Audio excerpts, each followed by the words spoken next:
Back on SportsLine, talking a lot about the Titans and this matchup with the Eagles. It's a big one in terms of the regular season. You got the NFC's best team against the team leading the AFC South. But it's also a huge one in terms of the off-the-field talk and the A.J. Brown trade from draft night. And now the Titans going to Philadelphia to face their former teammate, a guy who was one of their stars, a fan favorite. It ended ugly here. It ends in that trade. And now he's a star on the NFL's best team. And the Titans desperately miss his pass catching production within their offense. Your thoughts on that? 737-7767 is the number if you'd like to join us here on SportsLine. And we go to the phone and say hello to David. David, what's going on tonight? Yeah, I'm fine. You are looking younger and younger as the time goes by. Okay, let me take you up on what you're saying. I was expecting Channel 5 Sports to thoroughly investigate last year, what really transpired and for how long it transpired between the Titans management, the general manager and the A.J. Brown, to actually find out, what really happened. Okay, having said that, let me say this.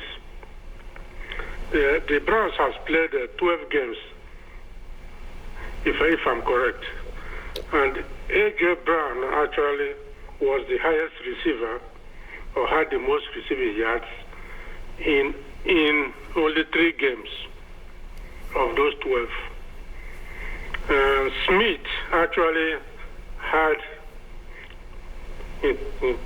Smith has also, 3 of the highest receiving yards in 3 games. A.J. Brown only had highest receiving yards in 3 games.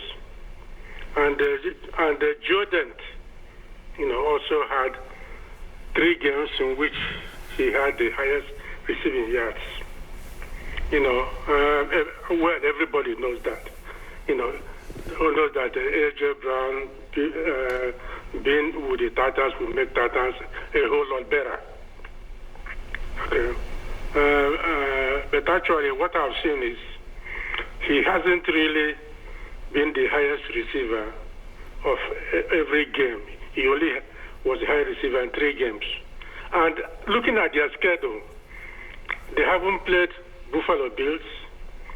They haven't played Kansas City Chiefs. They haven't played Cincinnati Bengals. Cincinnati Bengals.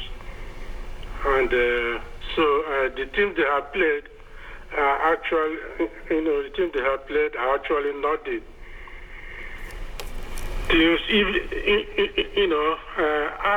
I've been looking to see, when they will play teams like the Bills, Bengals, and the Chiefs. Well, they're an NFC team, so they aren't going to play those teams every year. I know. They haven't played those high caliber teams. Yeah, but they smoked the Vikings 24-7. The Commanders have a winning record. They beat them the first time around 24-8. They beat the Cowboys, who are a team that looks like a playoffs team, 26-17.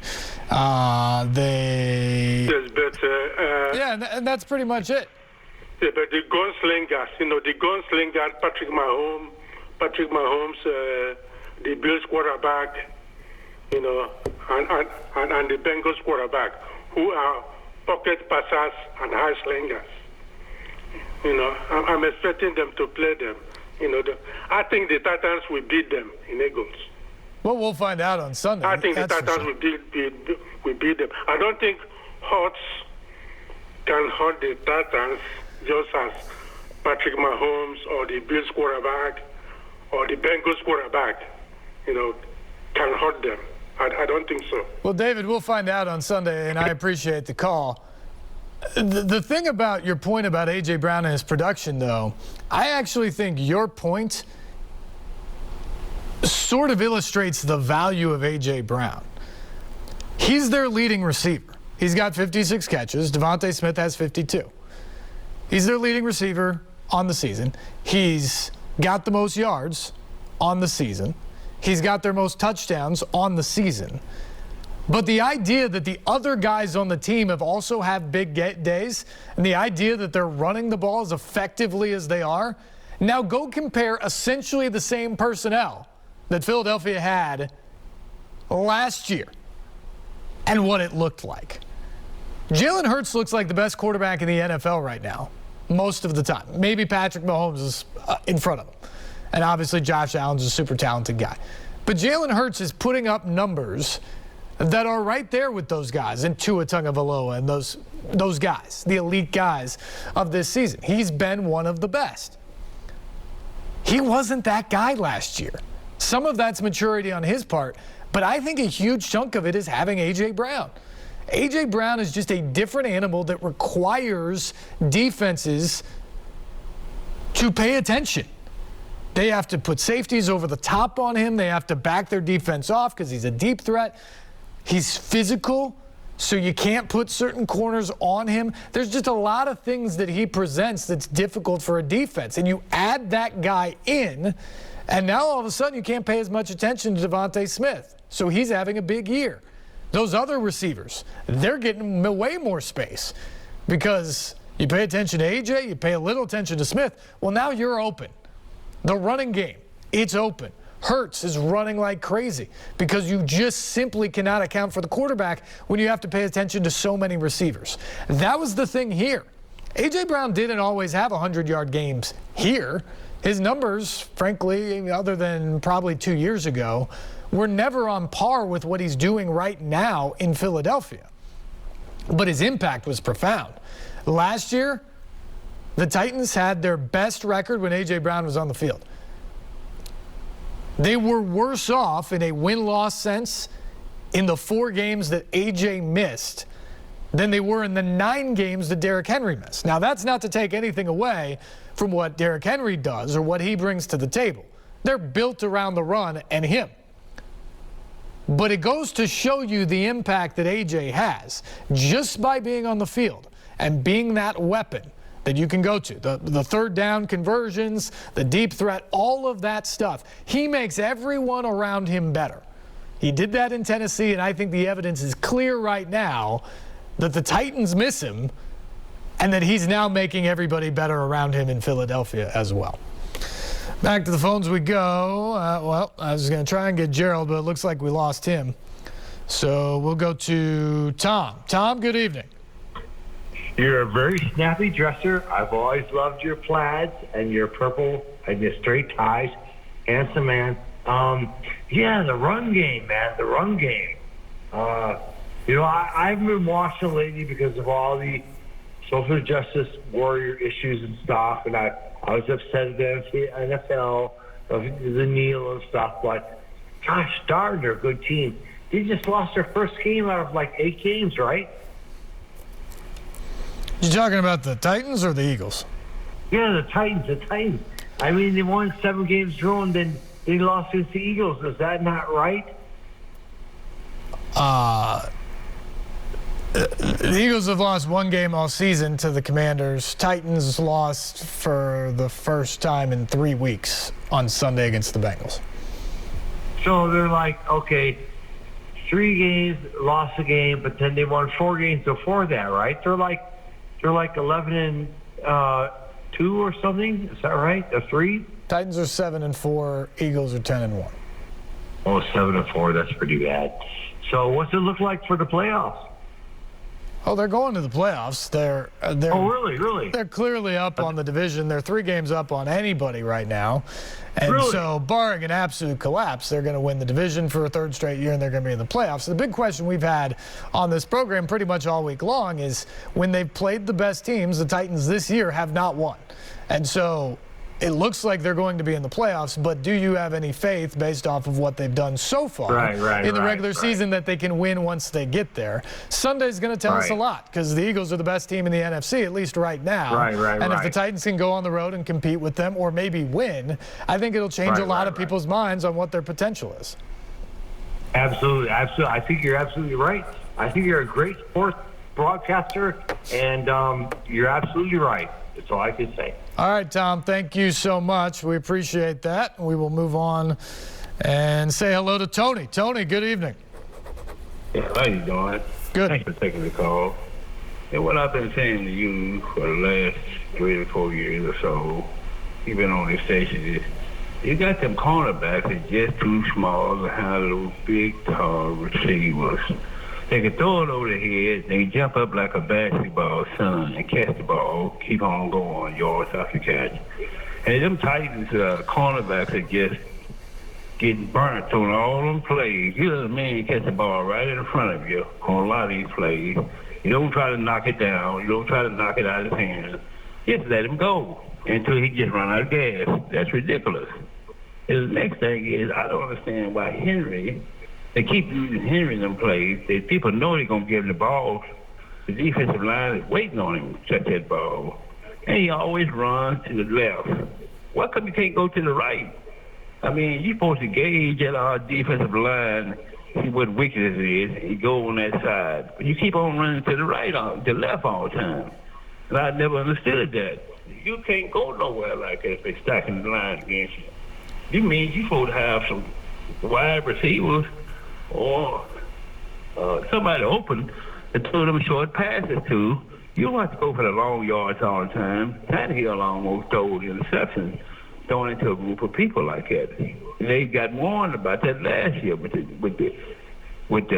Cincinnati. Quit throwing in a group of people and throw to somebody open. Take what they give you. I just ain't understood that, man, about the Titans, because you go on for the gusto. Don't go for the gusto. You're still moving the ball either way it goes, wearing defense out. Comment on that, if you will. Thank you. Yeah. Thanks, Tony. I think that for the most part, Ryan Tannehill's taken what the defense has given him this year. It is a struggle, though, because last week is a good example. The Titans were moving the ball down the field, but the absence of a really big play and the absence of being able to churn out the yards they normally do on the ground, because the Bengals did a good job against the run, meant that this team failed to drive the field. They would go on drives. They would get 2 or 3 first downs. They'd move into Bengals territory. They'd be in scoring position. But they weren't able to finish the drives off. They were 0 for 3 in the red zones in terms of scoring touchdowns. That has been a strength. It was not a strength on Sunday. And it's a big reason why they lost the game. The Titans need to find a way to get some more explosive plays in their passing game. And they got to open up the running game. And I think it is incumbent upon the passing game to make some of those plays to get these teams to back up. We actually had this discussion today at Ascension St. Thomas Sports Park that one of the Titans' pet plays, and if you truly watch every week, you would know this. Over the last several years, it's really the A.J. Brown play, if you want to call it that, is a basic formation, looks for all the world like it's run. A.J. or whoever would be one of 2 receivers or maybe the only receiver on the field. And it's just about a 15 to 20-yard dig route into the middle of the field off of play action. The Titans run that play, or had run that play, all the time over the last few years. Tannehill throws it really well, and A.J. was exceptional about it because he's big, physical, he can catch it over the middle, and he's certainly capable off of the catch to make a big play out of if you don't get him on the ground right away. When was the last time you saw that play this season? I just don't remember that many of them. There's been a couple here and there for sure, but there haven't been many. There was legitimately a pet play of theirs. They run it 3 times a game for the past few years. I'm not sure if they've run it more than a handful of times all season long. And why is that? Again, it's because I don't think they have the weapons to do it. Other defenses just don't believe that they have the pass catchers to really stretch it down the field. So what does that mean? That means you pack the defense in, your safeties are 7, 8 yards away from the line of scrimmage, and it takes away that 12, 15-yard dig route because they're in front of it, where it used to be that they had to play behind it and you could hit the seam. It's changed what the Titans have to do offensively. And I think it means that you throw into tighter windows more too, because the entire route tree is in a little bit smaller box based off of the wide receiver talent you have. That is a problem that the Titans have to deal with. It's a problem they have to deal with, I think, because they traded A.J. Brown. Back to our initial conversation here tonight. But for this team, A.J.'s not walking back through the locker room doors anytime soon. So they've got to figure out a way to make the passing game a consistent threat. The last couple weeks, big steps in the right direction. Can they continue to do that? Can Treylon Burks continue to become a bona fide number one type of receiver? Can Robert Woods continue to be a guy that you can just count on to make a third down catch here or there? Can Austin Hooper continue to be a guy that steps up as a tight end in your offense? Chigakonkwo, same thing. There have been some glimpses that it's moving in the right direction for the passing game. We got to see a whole lot more of that because they have to be a real threat down the stretch passing the football. And if they can do that, maybe they open up a little bit of space for Derrick Henry.